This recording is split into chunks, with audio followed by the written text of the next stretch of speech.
Good morning. I'm holding a baby. It's very cute and very full right now. Welcome. Please stand, join me with my friends Olivia and Tim. I've got Peace Like a River, number 100.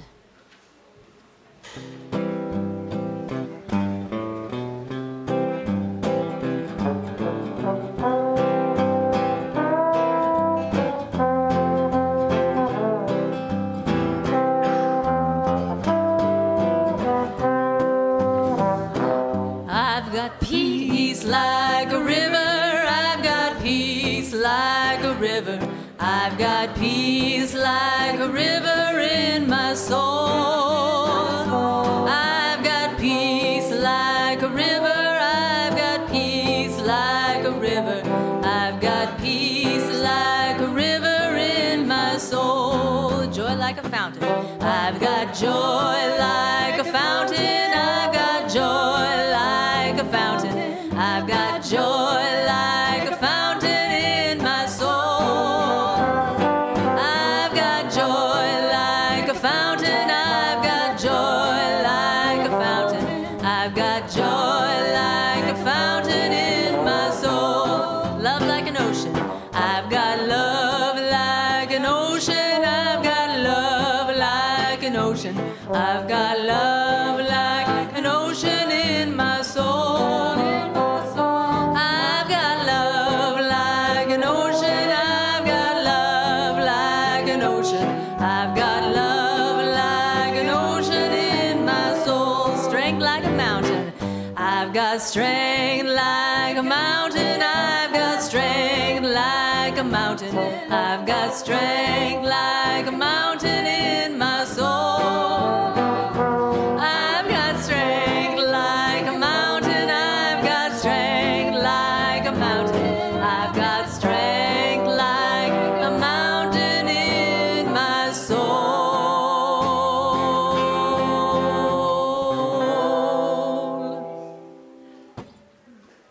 Yay! I think that's the first time that Madeline's not had to toot her own horn, right? Actually, Madeline never needs to toot her own horn. She's very talented, but it's also great to have Tim and Olivia with us this morning. Thank you so much for being here. Yeah. And more to come. Well, welcome everyone to the Unitarian Universalist Church of Spokane, where we join together to create a nourishing, liberal religious home and to champion justice, diversity, and environmental stewardship in our wider world. Or, as we like to say in short, to create community, find meaning, and live justly. Whoa, did I say that by myself? We can do better than that. Want to try it again? Or, in short, to create community, find meaning, and live justly. Or work for justice, both work. So welcome to each and every one of you. So good to have you here, whether you're one of our regular attendees or joining us for the first time, or one of the many of you who are joining us via our live stream. It's great to have all of you with us this morning. I do want to start with saying Happy Father's Day. Yep, I heard a whistle back there. Was that you? Oh, there you go. So somebody who's musically talented gave that whistle because it. And for those who don't know, or even if you do, Spokane is actually the home of Father's Day, and it was really created the brainchild of Sonora Dodd, who is known as the mother of Father's Day, playfully as the mother of Father's Day. She was inspired by her father, William Jackson Smart, who raised her and her brother as a single father after their mother died during childbirth. And must have been a great dad, because when Mother's Day came along, she said, fathers need to have one too. And so if you go up here to Greenwood Memorial Cemetery, up on the second level, there's a monument to Sonora Dodd, And it's the only marker to an individual. There's several very interesting people there, but the only marker to an individual that is accompanied by a bench. And on that bench, there's an engraving of her father's image, so side by side with Sonora Dodd. So this was, we held the first Father's Day here in Spokane on June 19th, 1910. And Woodrow Wilson was so impressed by the idea, thought it was such a great idea that he telegraphed Spokane praising it. And then not too long after that, Lyndon B. Johnson recognized it by proclamation. And then in 1972, Richard Nixon declared it a national holiday. So all that from right here in Spokane. And I love the story of somebody who was cared for and nurtured by her father and appreciated him enough that she thought all fathers should have a day to honor them. So you can go up there and see it yourself. I've been doing a little bit of a video story on Greenwood and its history, and I visited many of the markers. So if you've not taken a tour of Greenwood Memorial Cemetery, which is actually the first public cemetery in Spokane.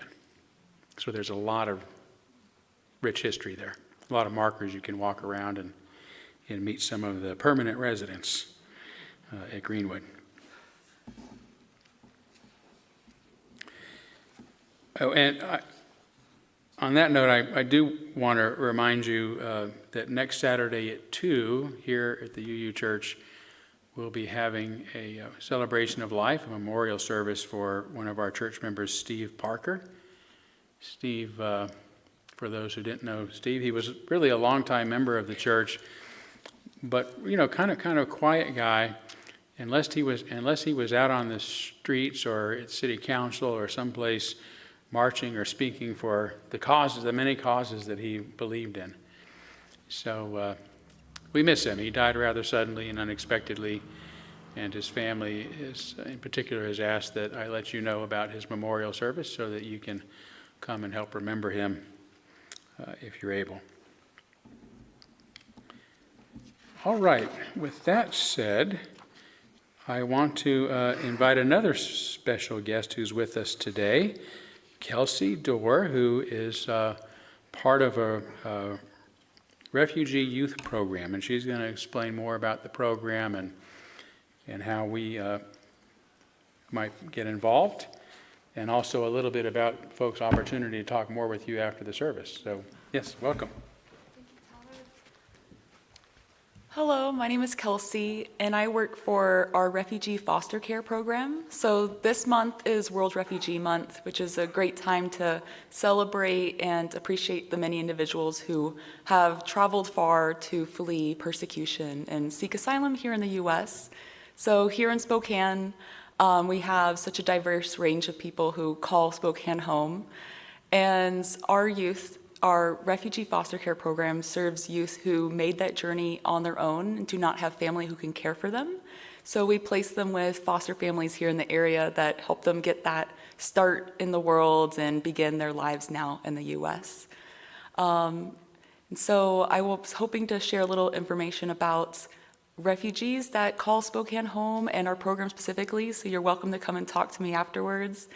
But yesterday was World Refugee Day here in Spokane, and the ceremony was off to a great start until it started hailing on us. So it was a lot of people crowding under tents, and one of the sweet moments was when a Ukrainian man brought out his accordion and started playing music, and we all joined in song, and it was really the Spokane that I love to call home, and so it was a really positive moment. So thank you guys for coming out, and if you'd like to learn more about the ways we're serving refugee youth or how you can be involved, you can find me afterwards. Thank you.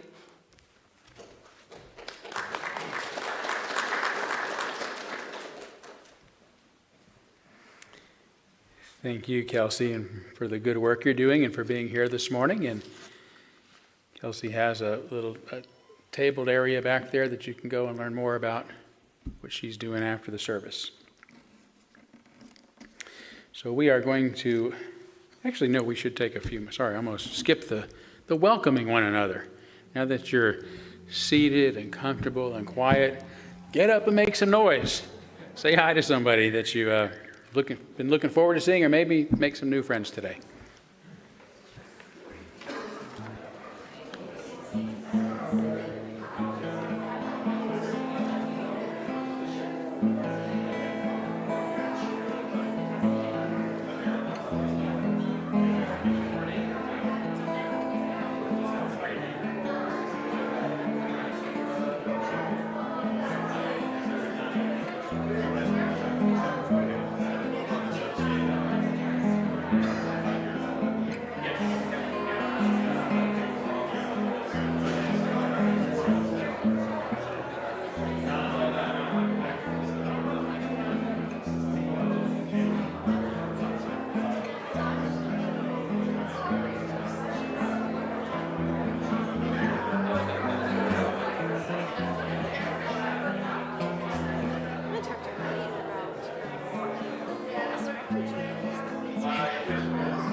All right, more opportunity to visit as always during our social hour following the service.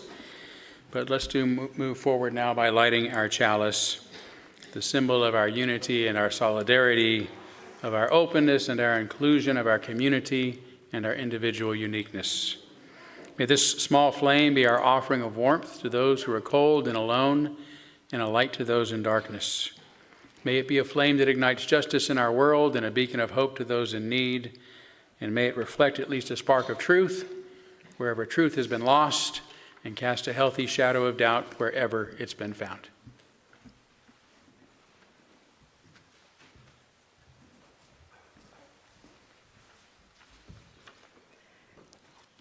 Our opening reflection this morning is from British evolutionary biologist, zoologist, and author of Too Many Books to Name, Richard Dawkins. This quote is from The Magic of Reality: How We Know What's Really True. The whole world is made up of incredibly tiny things, much too small to be visible to the naked eye. And yet none of the myths or so-called holy books that some people, even now, think were given to us by an all-knowing God mentions them at all. In fact, when you look at those myths and stories, you can see that they don't contain any of the knowledge that science has patiently worked out. They don't tell us how big or how old the universe is. They don't tell us how to treat cancer. They don't explain gravity or the internal combustion engine. They don't tell us about germs or nuclear fusion or electricity or anesthetics.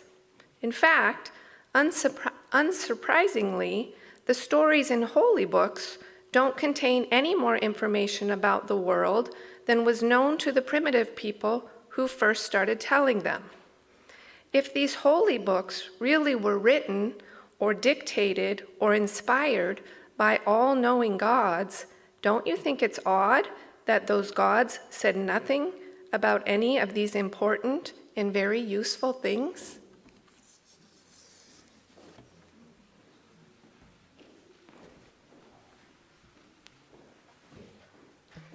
Please stand, join me for next hymn, What Wondrous Love, number 18.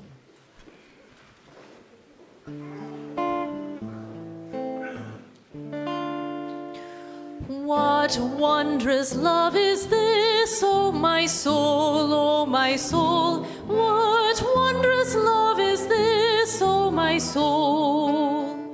What wondrous love is this that brings my heart such bliss and takes away the pain of my soul, that takes away the pain of my soul. When I was sinking down, sinking down, sinking down, when I was sinking down, sinking down, when I was sinking down beneath my sorrow's ground, friends to me gathered round, oh my soul, friends to me gathered round, oh my soul. To love and to all friends I will sing, I will sing. To love and to all friends I will sing. To love and to all friends who pain and sorrow mend, with thanks unto the end I will sing, I will sing. With thanks unto the end I will sing.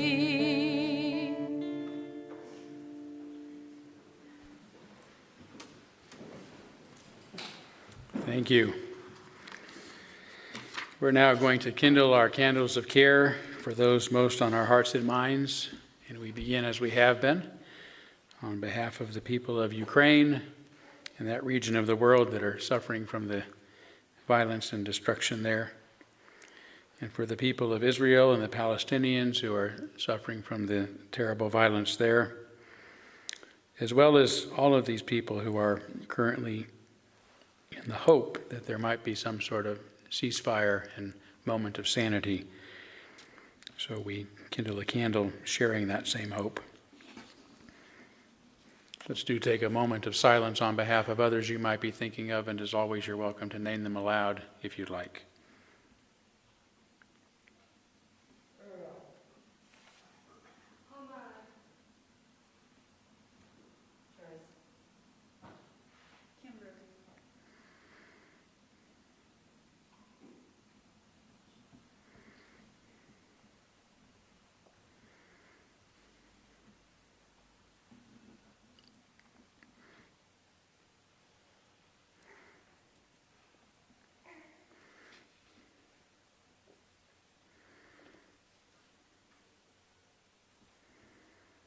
Those named aloud and those embraced in our silence, and all those who are suffering in our world at this hour, we hold in our community with compassion. This is the third Sunday of the month when we hold a special collection for a cause or group in our community that we want to support. And today's special collection is actually for my discretionary fund. This is a fund that I mostly use on occasion for members and sometimes others who are in need of a little financial assistance from time to time. So even though it is at my discretion, it is really an expression of your generosity and care. So I appreciate that you have always been very generous and supportive of this fund. It makes it easier for me to say yes. So I appreciate that. You will find a special collection envelope in your order of service. Please use that if you want to contribute, so we'll know what it's for. As always, no need to seal the envelope. We can reuse it that way. If you're joining us online, you can always go online and contribute and just let us know that it's for today's special collection. So again, thank you in advance for your generosity. We now, of course, are gratefully giving and receiving this morning's offering, which sustains this community and our mission to the larger world.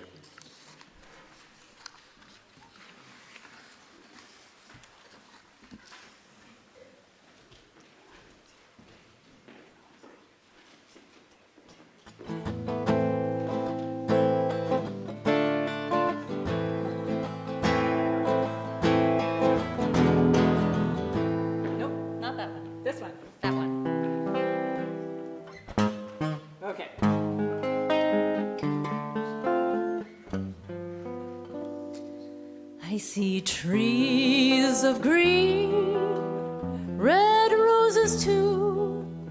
I see them bloom for me and you. And I think to myself, what a wonderful world.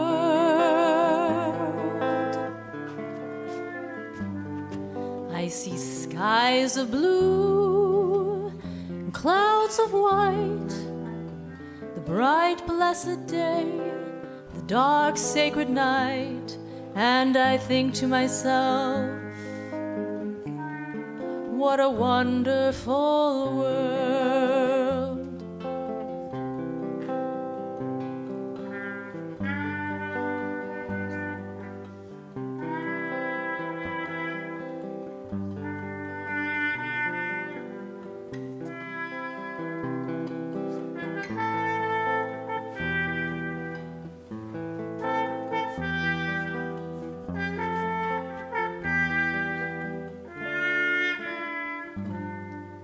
I hear babies cry,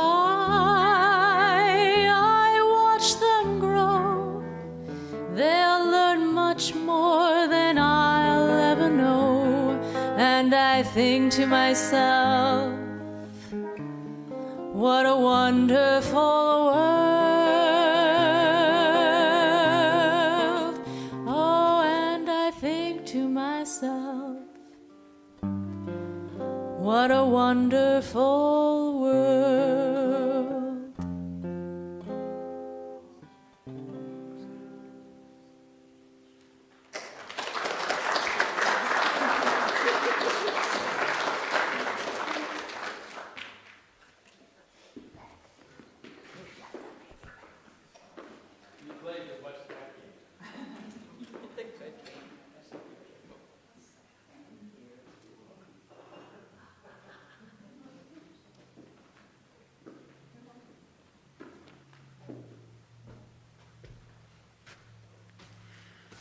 Time for our story for all ages.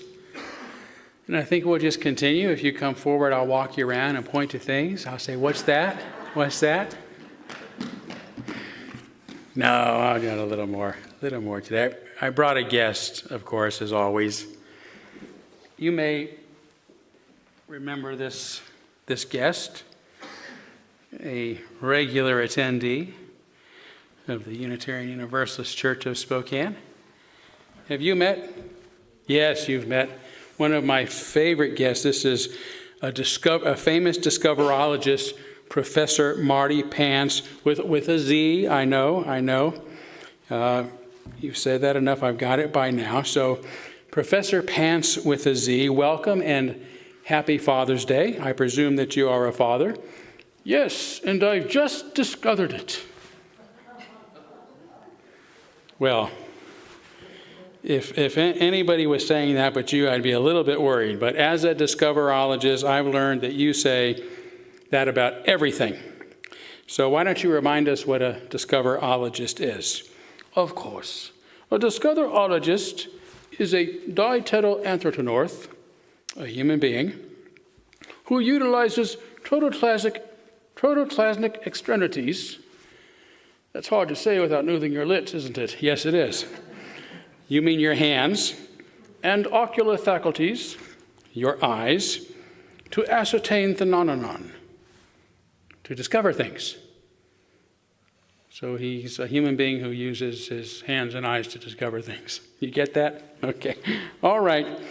So it's really perfect for you to come today because I'm going to be talking later about some of the best ways to think. Not what to think, but how to think. And given that you're an expertise, maybe you could share some of your thoughts with us about what you think. Yes, I know all about thinking. After all, I discovered it. Yes, you discovered it. How'd you know? Well, I just know. So your reputation precedes. So would you please tell us what you think some of the best ways to go about thinking are? First and foremost is curiosity. Curiosity. Yes, you must wonder. Always wonder about, so you're willing to learn new things. Well, that sounds pretty good. Anything else? Awe and wonder. It truly is a wonderful world. Discover new things every day, even if somebody else has already discovered them. Okay, that sounds like pretty good advice. What else? Well, don't be afraid of discovering things yourself for the first time, even if others have already discovered it. Yes, you're very good at that. What are some of the things that you guys think involves being a good thinker? Any ideas? Nothing? What he said? Oh, yes, and I discovered it. Yes, you did. Anything else? Math? Being good at math makes you a good thinker? Very good. Did you know that? Yes, I discovered it. You did. Anything else? Math? No? What about being, science? Yeah, okay. So what would science involve? A lot of math and thinking. Very good. I discovered that, you know. Yes, I'm sure you did. Okay, what about, how about being open-minded to others? Of course, I discovered that. I'm sure you did. Well, you guys are on your road to being pretty good thinkers. I can tell you because you're sitting there thinking right now. That's always the start, just to use your minds in a way that helps you come up with new information, new ideas, things maybe you haven't thought about before. So maybe you'll go around this week, and as you're going through life, you'll say, hey, here's a good way to approach things that I hadn't thought about before, because I'm thinking about thinking. All right. Yes, that's another good thing. Think about thinking. I discovered that. When did you discover it? Just now. Okay. Well, anyway, Professor Pants, that's Pants with a Z. It's always great to have you with us. Thank you for enlightening us with your many wonderful discoveries. Good day, children. I guess we'll sing you. Will we sing you out? Or will we sing you over? You don't know. I don't either. But we're going to sing. Will we sing? Or are we going to sing? Go. Oh, you're going to sing. Okay, go ahead. Go now in peace, go now in peace. May the spirit of love surround you everywhere, everywhere you may go.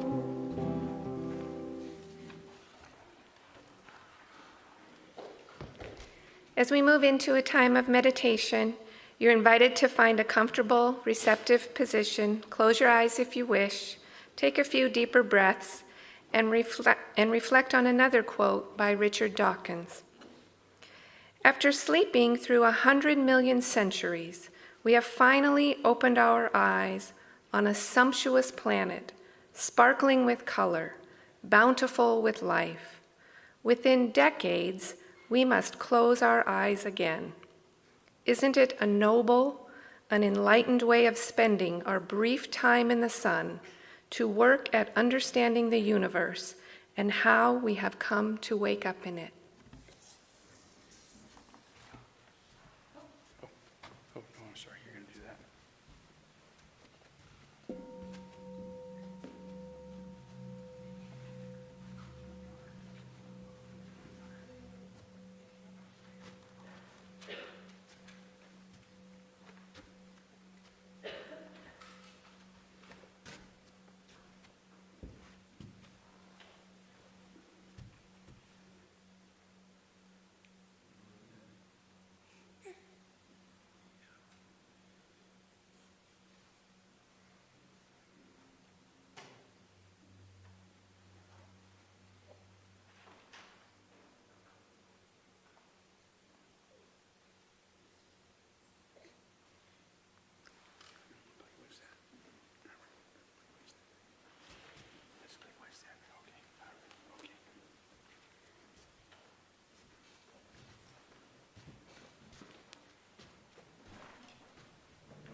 Bouvons bien la bouvons donc à ces flacons, faisons la guerre.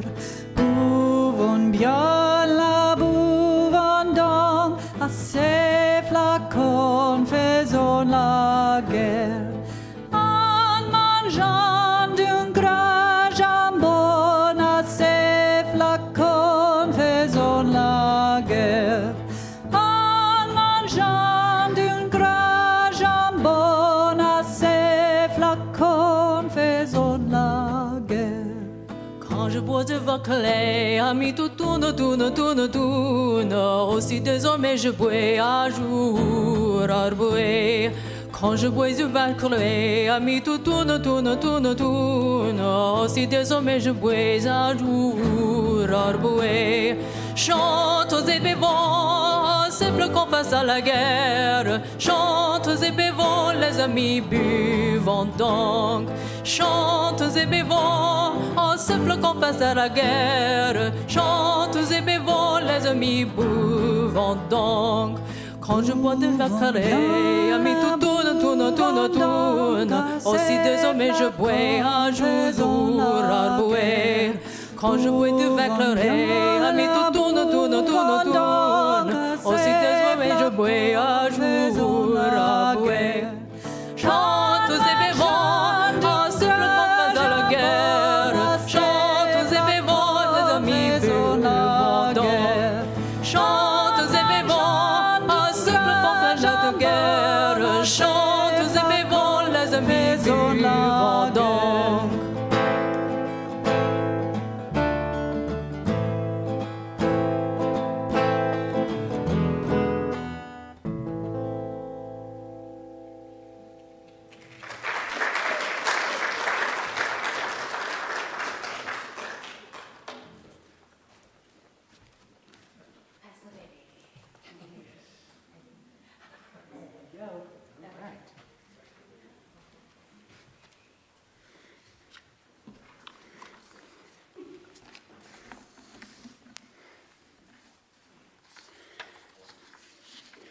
He's very good at the what's that game.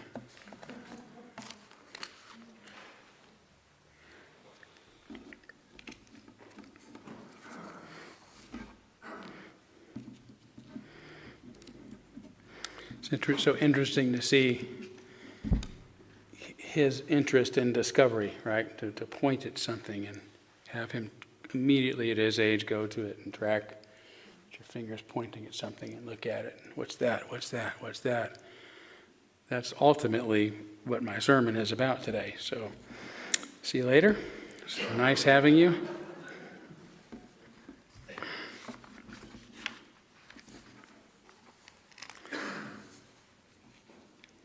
So when contemplating the rise of Greek philosophy and its significance to human thought and progress, I like to summarize the words of Bertrand Russell, who said, the rise of Greek civilization, which produced this outburst of intellectual activity, is one of the most spectacular events in history.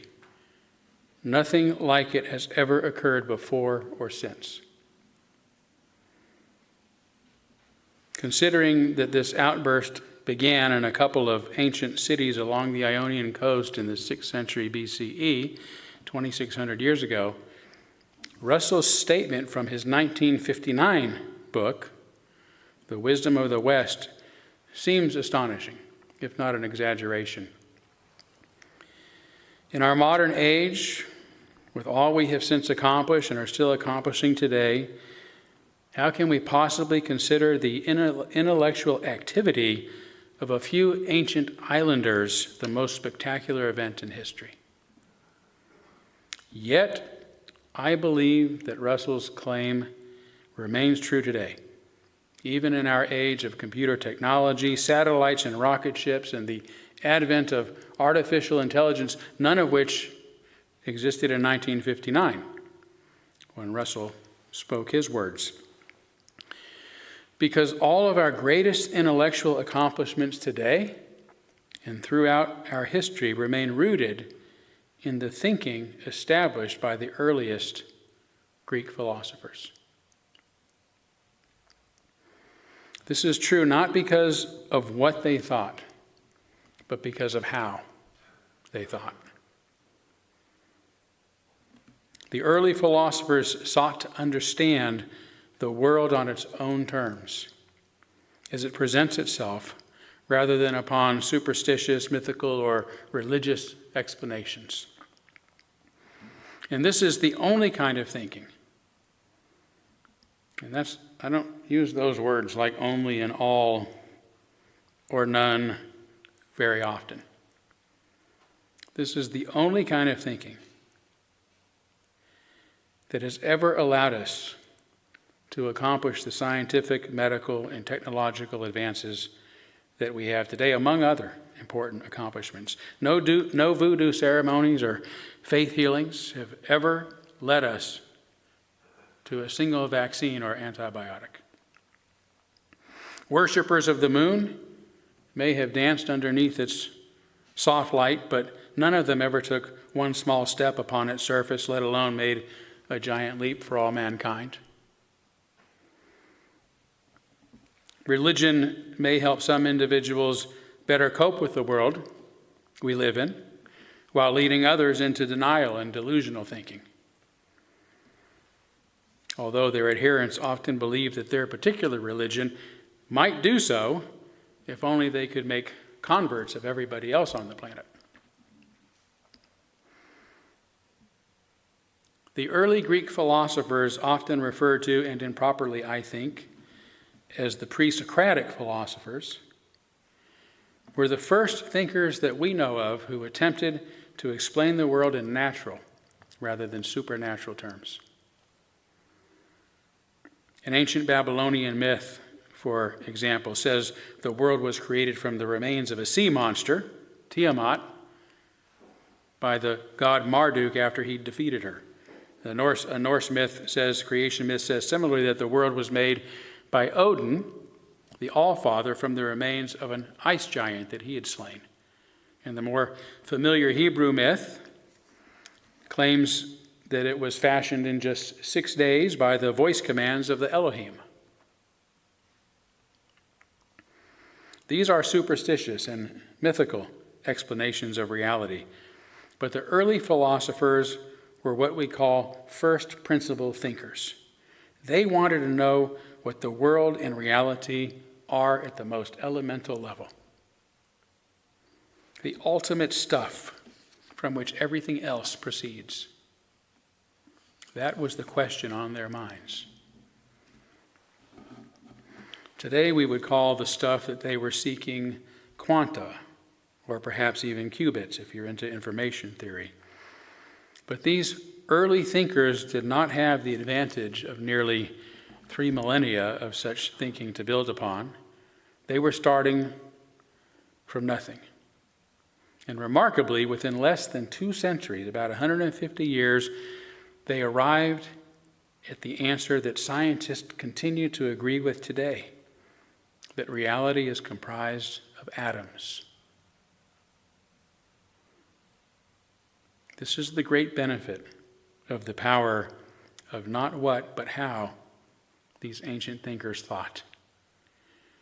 Their way of thinking has allowed and continues to allow human civilization to advance, and it is the only thing that ever has.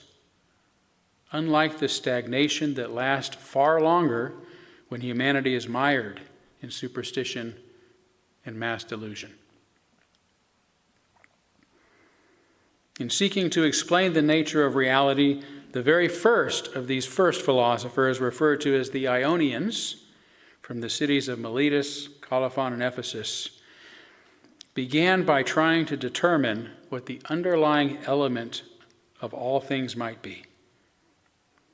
Before we get into that, what they thought, why them? Why then? In her book, The Greek Way, the 19th and 20th century renowned educator and author Edith Hamilton suggests that it was the ancient Greeks' love of play that was the major factor in the rise of philosophy. Because their natural environment gave them a lot of security, freeing them from being in defensive mode all the time, Hamilton says, the joy of life found expression. The Greeks were the very first people in the world to play, and they played on a great scale. If we had no other knowledge of what the Greeks were like, if nothing were left of Greek art or literature, the fact that they were in love with play and played magnificently would be proof enough of how they lived and how they looked at life. In their book, The Worlds of the Early Greek Philosophers, J.B. Wilbur and H.J. Allen say the playing of games is an affair of the imagination and the mind as well as the competitive spirit. It is an ordered activity, and the Greek genius may be looked upon as the fusing of order and action on one of the highest levels of excellence ever attained by mankind. In other words, their thinking, though playful, wasn't wildly imaginative, hoping to stumble upon the right idea. It became disciplined, like the discipline of athletes, like mastering a game. These thinkers wanted to understand how best to go about thinking in a way that leads to their goal, that leads to their win, which would be better understanding the nature of the world and of reality. In this way, the first philosophers learned how to reason, and even developed early forms of scientific experimentation.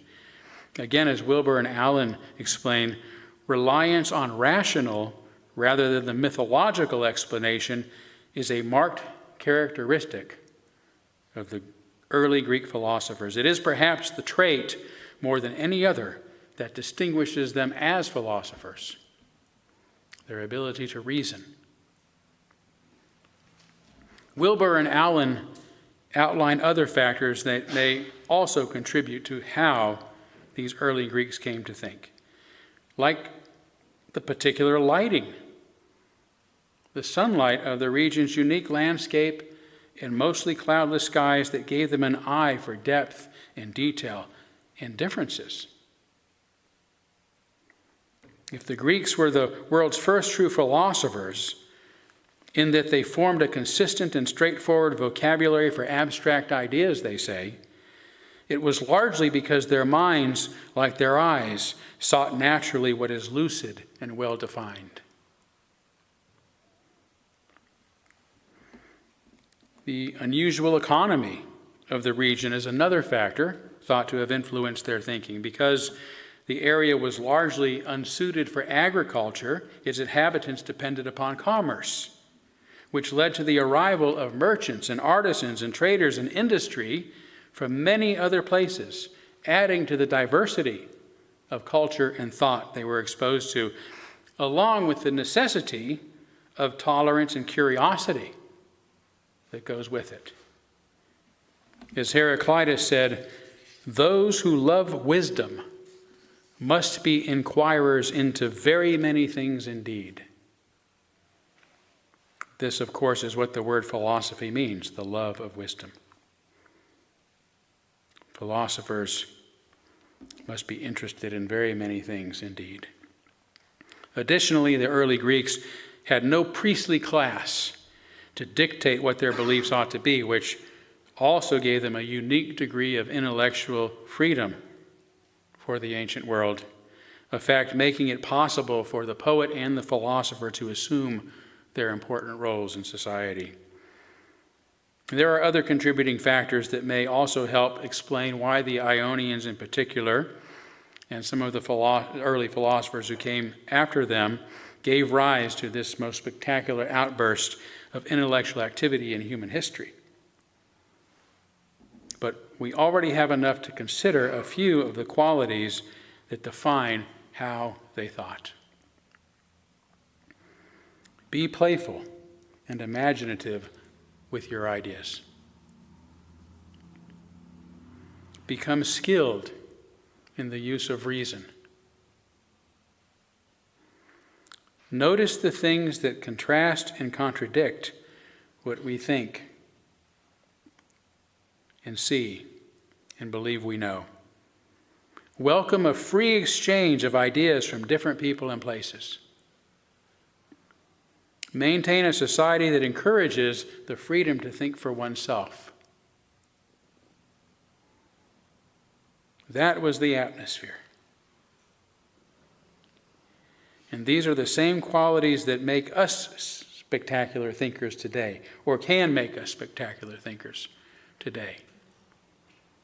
And in my opinion, again, are the only qualities that can and ever have. When they are absent, at best, nothing good is accomplished.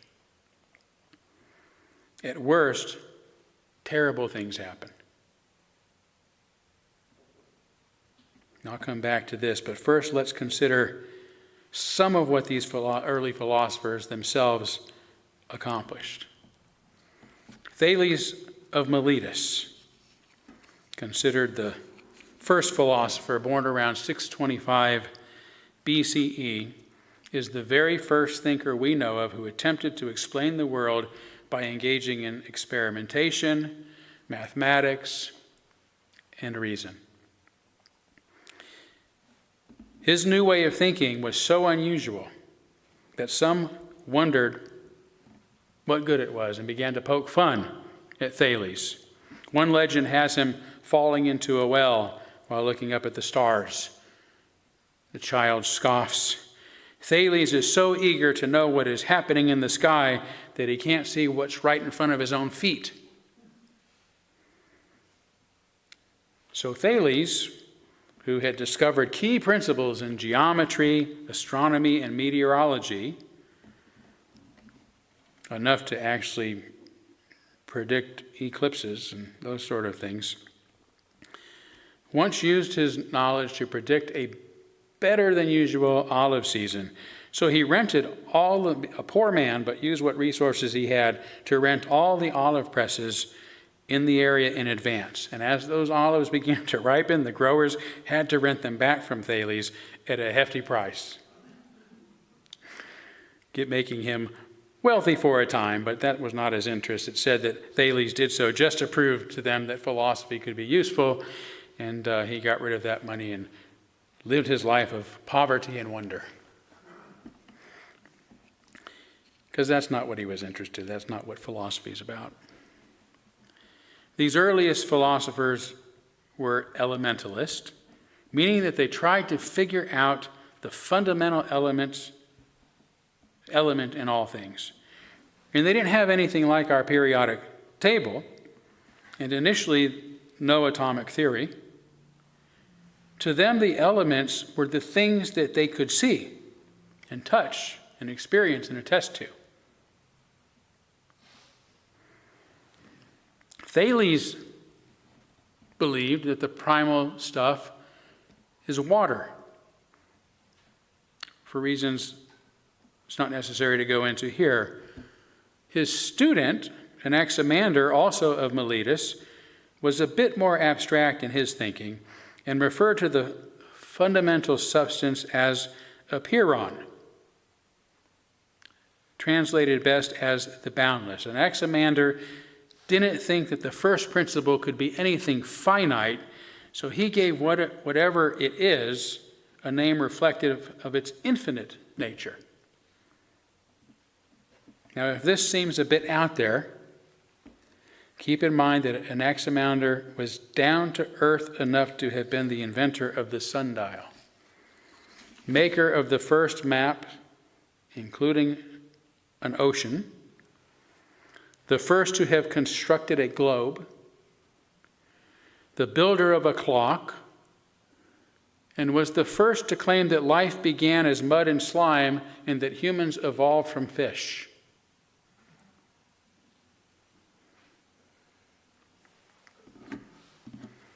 That in just the first few years of philosophy, of philosophizing. This is powerful stuff.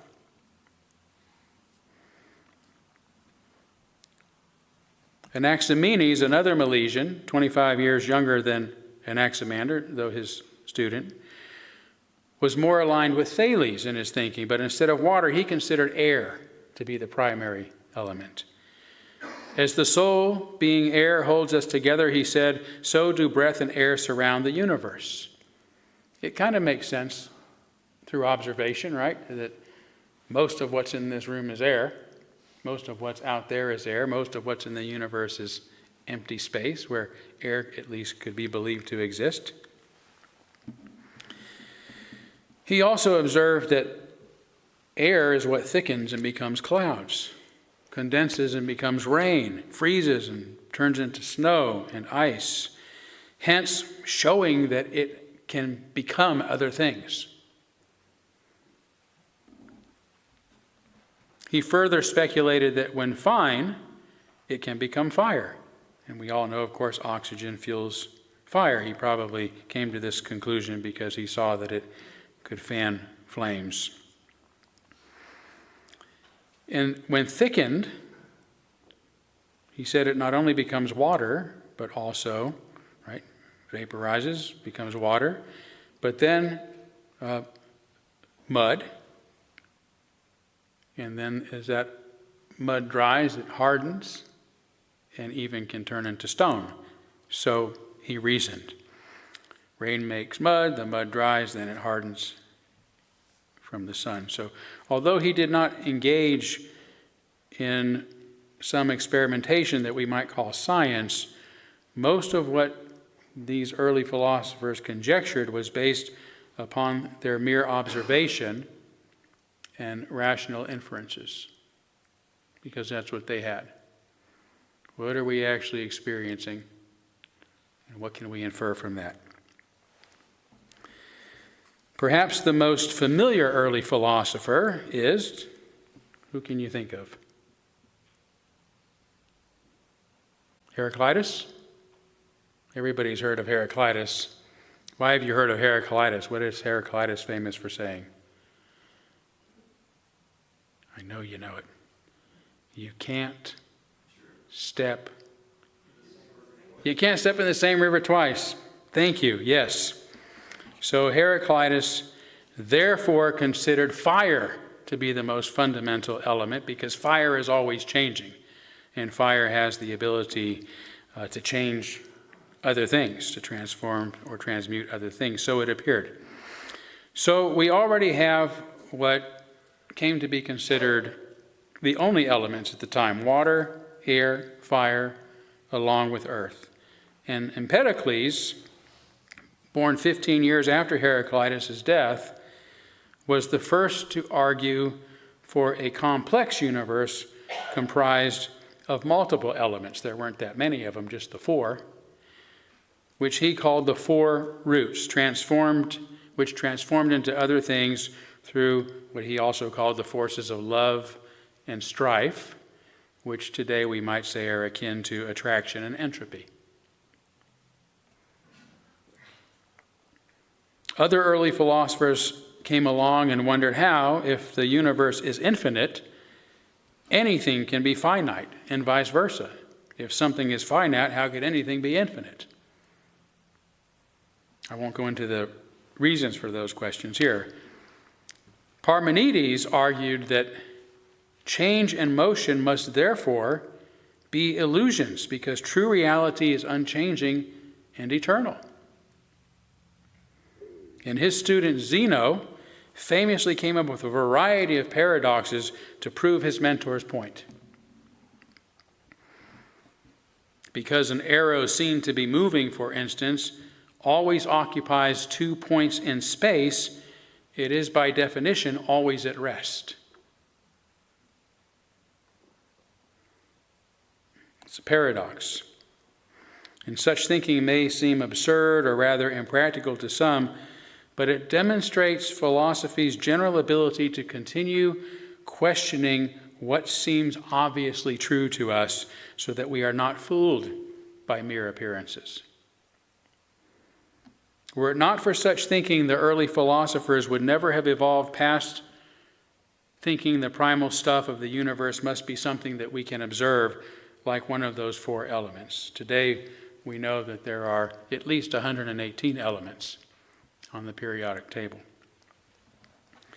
Yet this way of thinking is so powerful that, again, within less than 150 years after the first philosopher Thales was born, Leucippus and his student Democritus developed atomic theory. In 150 years of trying to figure out what the fundamental stuff of the universe is, these early philosophers came up with atomic theory.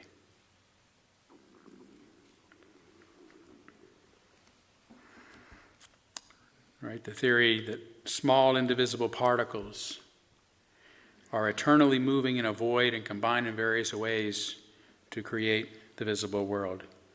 And their science wasn't nearly as advanced as today's, but within a relatively short period, they essentially figured it out.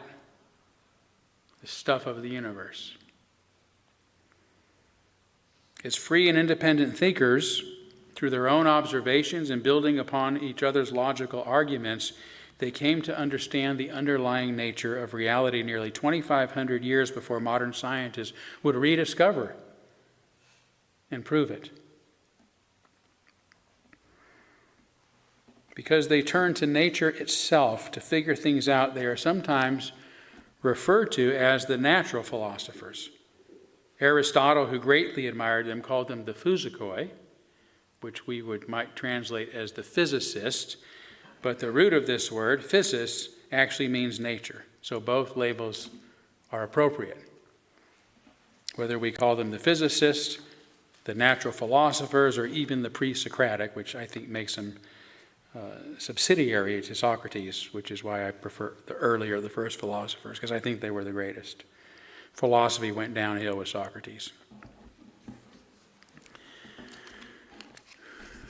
That's an unpopular opinion, but I believe it's true. So the early philosophers remain exemplars of how we ought to think if we want humanity to progress, human civilization to progress. Alas, their time was brief compared to the tenure of the Holy Roman Empire that condemned all Greek philosophy as paganism, destroyed as much as 90% of their writings, and ushered humanity into a near millennium, a near 1,000 years of intellectual stagnation and misery. This is so, I'd suggest, because the kind of thinking that dominated this dark age was the antithesis of the kind of thinking that made the first philosophers spectacular. Instead of being playful and imaginative, it was dogmatic and constraining.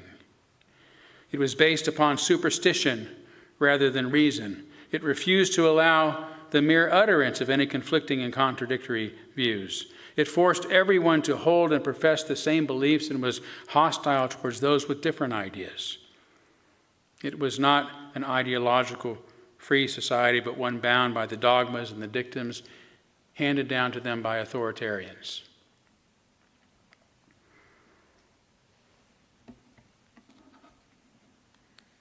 During their era, by contrast, the early philosophers, using reason to grapple with the world on its own terms, natural and physical terms, developed heliocentric models of the universe, along with elemental, evolutionary, and atomic theories of life and reality. They discovered musical octaves, irrational numbers, meteorology, paleontology, and other practical applications of understanding the natural world. And they engaged in early scientific experimentation, medicine, and even surgery. Right? The Hippocratic Oath, which says, "First do no harm," actually means the opposite of what we think. It was given by the philosopher Hippocrates in opposition to surgery. It was very new. And the argument was, geez, it seems like whatever else we do, we shouldn't cut into somebody who's not feeling well. First, do no harm. So it was a protest of surgery. By the way, you can't really do good medicine without some harm. Almost all medicine has some kind of side effects. And some of the treatments necessary to help us survive some of the worst illnesses require us to be pretty sick in the process. So we have to do harm, some harm, to have the best outcome. But still, you hear those in the profession use this phrase, "first do no harm," as sort of differently than it was intended. But the point here is that all of this occurred in a relatively brief period of time, about 150 years, compared to the near 1,000 years of relative stagnation that was to follow once that thinking was suppressed.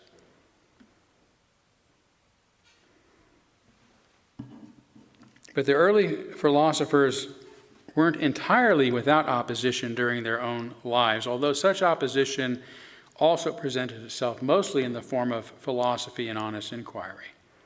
Pythagoras, for example, also counted among the early philosophers, disagreed with he was from Italy, disagreed with the Ionian emphasis on physics in the natural world. Pythagoras rather believed that everything in the entire universe came down to mathematics, which he often explained in moving and poetic terms, religious terms. The phrase, "the music of the spheres," comes from Pythagoras. Indeed, he was both a philosopher and a priest, the founder of a religion named after him, Pythagoreanism, which took on some of the dogmatism and authoritarianism eventually that religion is too often known for. Pythagoras believed, for example, in the eternal soul, and that all is number, and all things exist in number. Strange as this theme seems, Pythagoras and his school were the discoverers of musical octaves and the Pythagorean theorem and other mathematical truths that are still beneficial to physicists and engineers, for that matter. But his thinking contradicts the Ionian philosophers' attempt to understand reality by physically grappling with the reality before us. Right? By physically acknowledging our experience versus the ideas that tell us how to interpret it, or the dogmas, or the myths, or the superstitions. As Greek historian Benjamin Farrington explains, herein lay a danger. Mathematics not only seemed to provide a better explanation of things than the Ionian view, it kept the souls of the brethren pure from contact with the earthly, the material, and suited the changing temper of a world in which contempt for manual labor kept pace with the growth of slavery. In a society in which contact with the technical processes of production became ever more shameful as being fit only for slaves, it was found extraordinarily fortunate that the secret constitution of things should be revealed, not to those who manipulate them, not to those who worked with fire, but to those who drew patterns in the sand.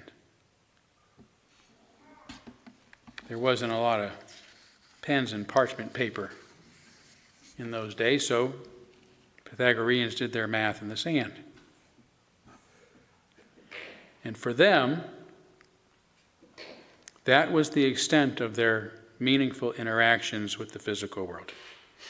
Like many, if not most, religions, in trying to understand reality, they came to despise the physical world and to escape its reality by retreating into their ideas about it, leaving the real world, considered sinful or fallen or illusionary or the cause of suffering, and so on.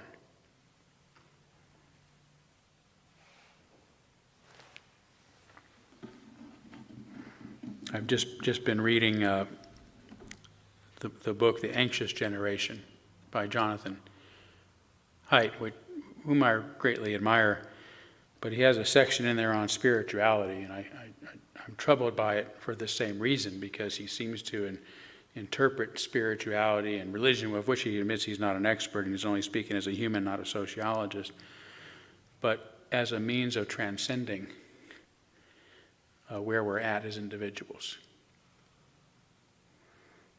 and moving into a experience of collectivism, of oneness with the group. And as liberals, we don't necessarily see that as a good thing, and I don't. I think whatever kind of philosophy we ascribe to, it needs to bring us into contact with reality, whatever that is, with the world as it is, on its own terms.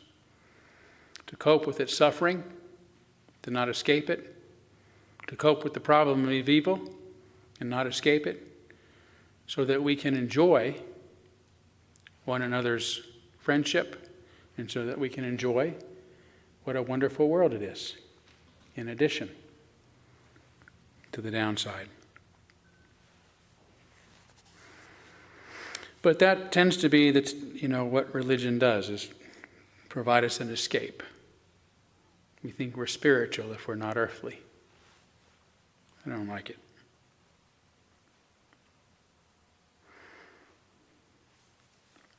And this is why, to me, the very first of the first philosophers, regardless of whatever principle they came to believe in, demonstrate for us the principles necessary for the kind of thinking that will make human civilization more just, while enabling us to progress together, no matter our differences.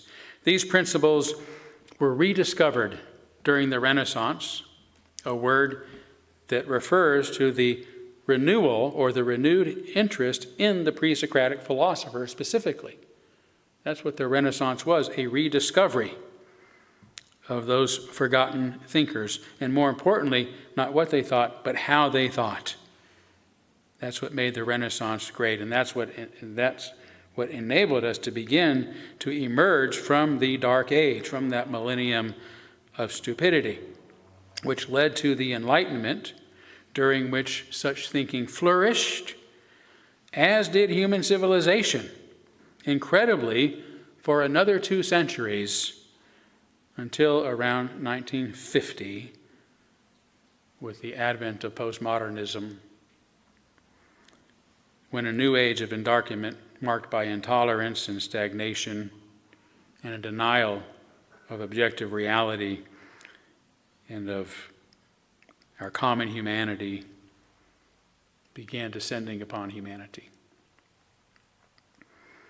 Today we are in desperate need of a new renaissance, another rediscovery of the only way of thinking that has ever allowed us to emerge from darkness and to move together toward the promise of human progress. It doesn't matter what we think so long as we pay attention to how we think. Be playful and imaginative in your ideas. Become skilled in the use of reason. Notice the things that contrast and contradict what we think we see and know. Welcome a free exchange of ideas from different people, from different places, and maintain a society that encourages the freedom to think for oneself. This is our intellectual heritage as liberals, in which lies humanity's best hope and its greatest potential. Thank you. Thank you.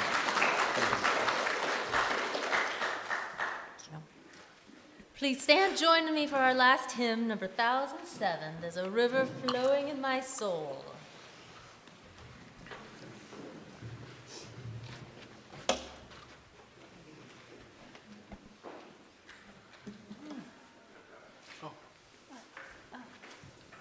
It's okay. There we go. Okay. There it is. I got it. Here you go.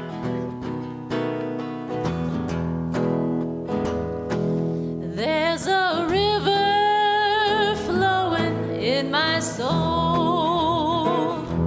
There's a river flowing in my soul. And it's telling me that I'm somebody. There's a river flowing in my soul. There's a river flowing in my heart. There's a river flowing in my heart. And it's telling me that I'm somebody. There's a river flowing in my heart. There's a river flowing in my mind. There's a river flowing in my mind. And it's telling me that I'm somebody. There's a river flowing in my mind. There's a river flowing. There's a river flowing. There's a river flowing in my soul.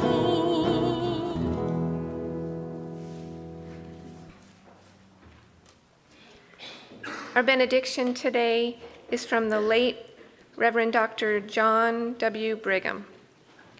Go your ways, knowing not the answer to all things, yet seeking always the answer to one more thing than you know. Amen. Blessed be. Salam alaikum and shalom.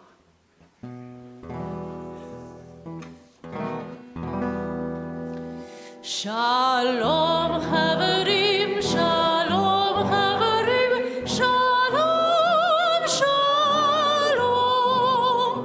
Shalom Chavarim, Shalom Chavarim, Shalom, Shalom.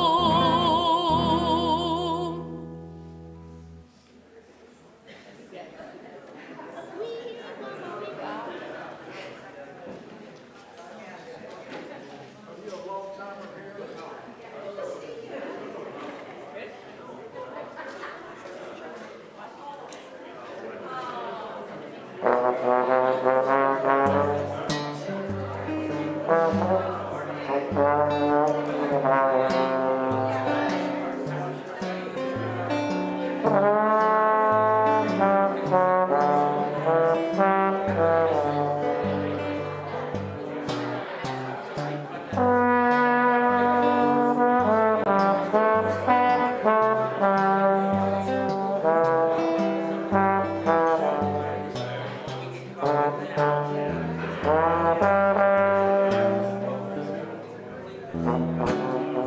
Just a closer walk with thee.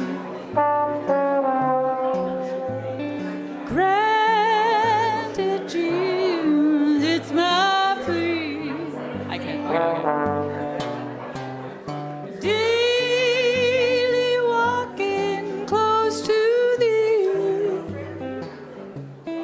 Let it be, dear Lord, let it be. Well, I am weak, but thou art strong.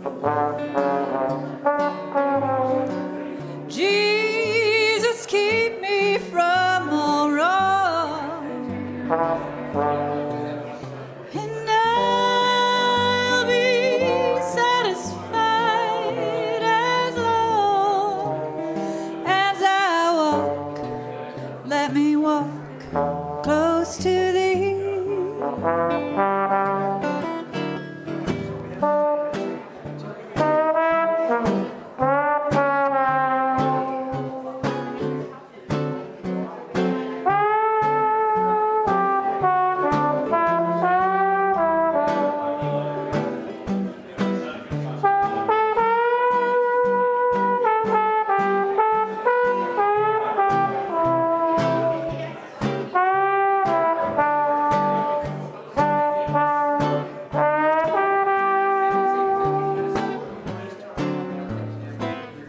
Now when my feeble life is o'er,